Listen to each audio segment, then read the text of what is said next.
right, I just did the half an hour version of this for myself. Now let me do the 10-minute version for everyone else. I am excited to bring to you today the Bktb Spin.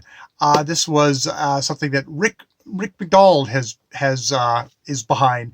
It is the idea that you compile a list of 20 books, numbered from 1 to 20, and on January the 31st, he is going to spin a wheel, and it'll randomly land on a certain number, and that will be the book that you will get read from between February and March. But between February, the beginning of February and the end of March, that's how much time you have to read this book.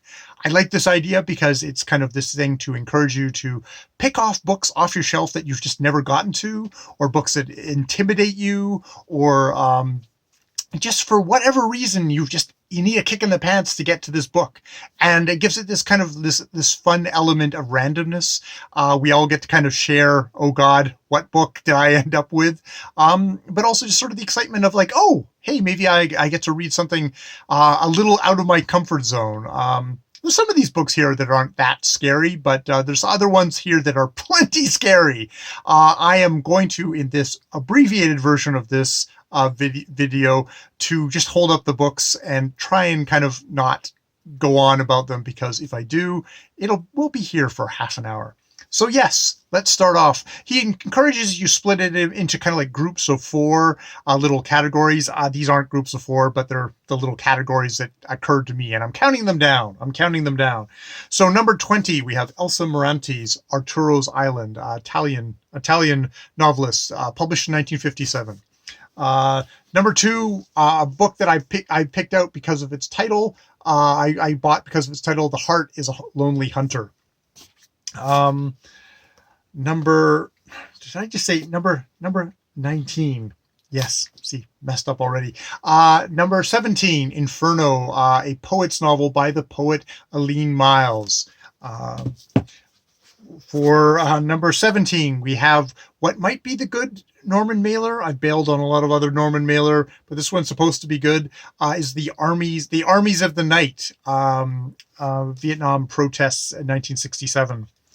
Number 16, I have a bit of Kipling, The Phantom Rickshaw, a book where I noticed that as I was flipping through it that maybe a woman was the last one to read this book because of the bookmark, which yeah, that's the bookmark, which I thought was kind of hilarious in this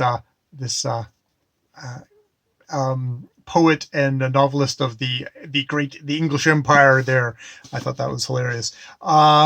Number 15, I've got The Birthday Boys with a sticker from A&B Sound, which was a local records and a record store in Victoria, where I worked in the back room in the late 80s, early 90s as a data entry clerk.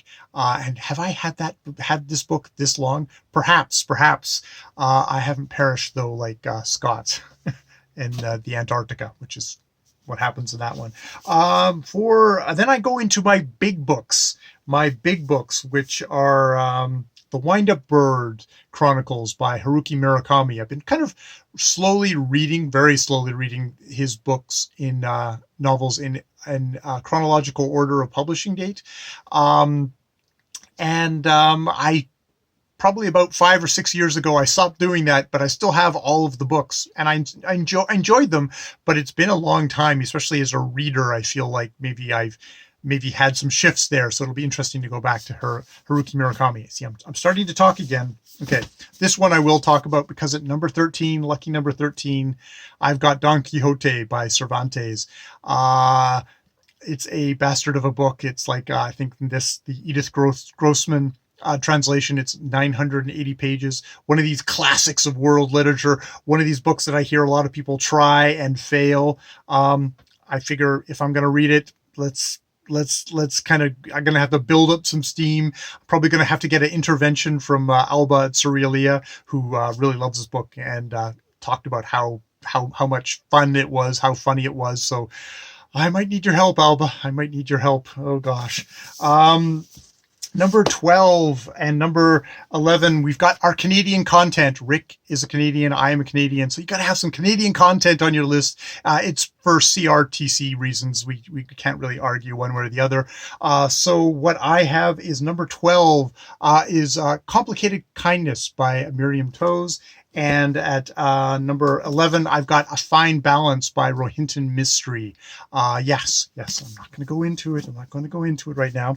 Then I've got my next selection is sort of here. Let me put those over there. Is I've got the difficult book category. For whatever reason, these books have. I've kind of like gone. They've weirded me. They freaked me out that way. First one is a collection of novellas by science fiction author Gene Wolfe. The Island of Dr. Death, and other stories and other stories. It's other stories because the title story is The Island of Dr. Death and Other Stories is the name of that full story, and there's other stories, and it gets more complicated from there. But then we get into really complicated territory where we get The Loser by Thomas Bernhard, which is it's translated from the German, and there are no paragraph breaks. There is just solid text and more solid text, and apparently long, complicated sentences. And it's The Loser, and maybe I will feel like a loser at the end of it.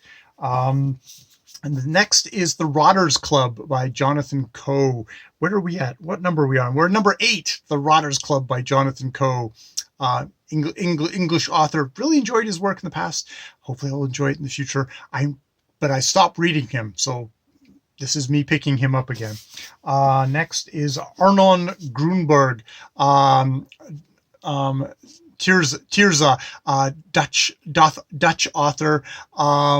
His works are hopefully Dutch author. I know he's writing in Dutch.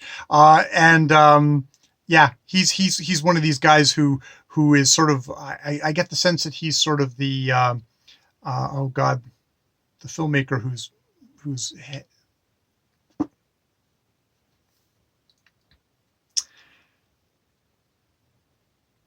Next, I have Tirza by Arnon Grunberg, a definite troublemaker, your Dutch writing author who's definitely a troublemaker, provocateur, who yes, I will hopefully enjoy this. I've enjoyed the Blue Monday Silent Extras, the Jewish Messiah by him, so he's not an unknown author to me, but I know what I'm getting into. I know he's going to make me work.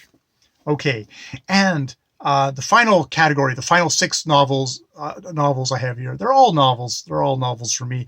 That's because that's what I have lying around. Are all books that booktubers have influenced me to buy, and then I've just never gotten around to reading.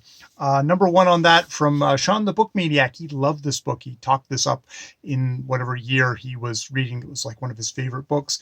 But I bought it, but I never actually read it. Is The Constellation of Vital Phenomena by Anthony Mara. So yes, Sean, I will read this, and we'll see if I fall in love with it as much as you.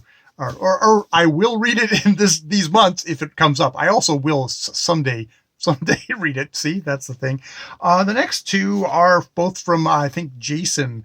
One's a Peter Carey novel, Parrot and Oliver in America, and Plain Song by Kent Haruf.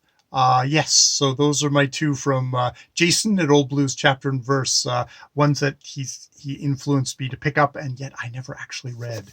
And then the final three are but all Rick books, books that he influenced me to read directly, and then I let him know that I teased him, saying that these books will some of these books will appear on the list. First one is a Tad Williams. He is actually doing a read-along at the moment of the Memory, Sorrow, and Thorn series, which I just couldn't get it together with. But I did pick up. Again, this is a library cast-off, so the minimum amount of effort for what's a very thick thick little fantasy novel, the first in a series. It's Shadow March, which is apparently it's northern men and their enemy, the ageless Quar. I I like my fantasy usually fairly skinny. I have a hard time with big, thick fantasy novels. So even though he kind of enthused me, he didn't enthuse me enough to actually start this. So if number 3 comes up, I will at least read Shadow March by Tad Williams. And then the final 2 books have a theme because Rick is really into the New York review books. New York review books, I think that's the name of the publisher. It's NYRB.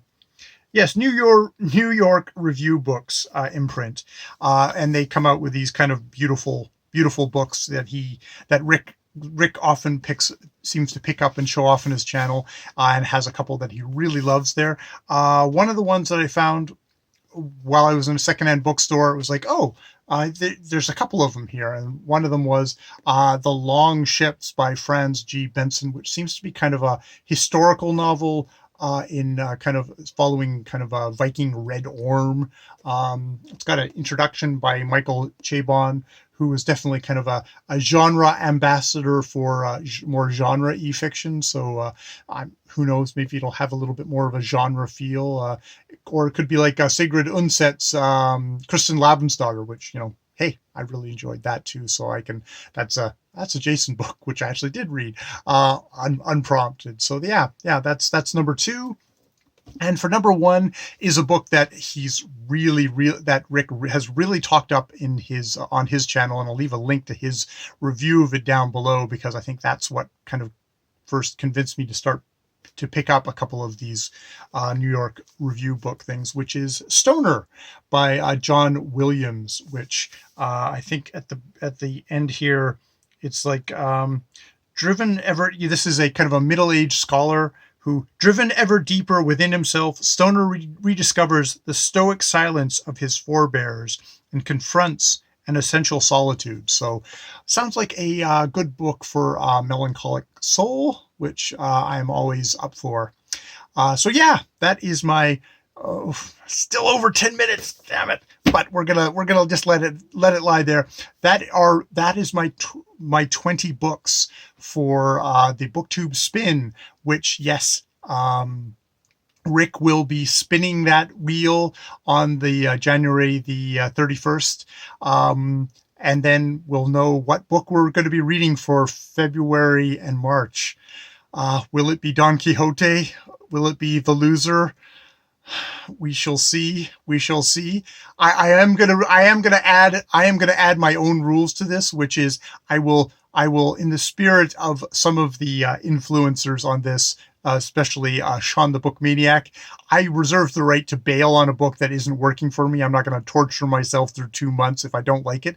But if that happens, I will subtract 1, and whatever book the next one down is, I will look. And obviously, if it's book number 1 and for some reason I hate Stoner, then I would just go to number 20, which would be Elsa Morante, and do that. And if it's Elsa Morante, I can just go to Heart is a Lonely Hunter and do that and shift around, so I'm not just stuck for misery for that while. But this will at least make me seriously give a chance to one of the 1 in 20 books here. And really, it usually takes me it's really tough. It can be pretty monumental to shift me off a book. I usually have to whine and caterwaul and make multiple videos about how difficult a time I'm having with a book, and why Rick, why did you make me do this, before I would actually switch to another book. But yes, I totally, if you have a chance, if we've still got kind of a week to go, hopefully it doesn't take me that long to publish this, to come up with your own list, and then tune in on Rick's channel. I'll obviously have the links to his announcement video down below when he will post whatever number it is. I hope he will keep it as, not put it in the thumbnail, but actually just kind of like, have it in the video come up, and then people can do reaction videos where 13 comes up. I will have a reaction for you, Rick. Oh, I will have a reaction for you. which is all the fun, of this. So, all right. I will leave it there. Well, at least it's half as long as the last time I tried doing this. All right. More videos later.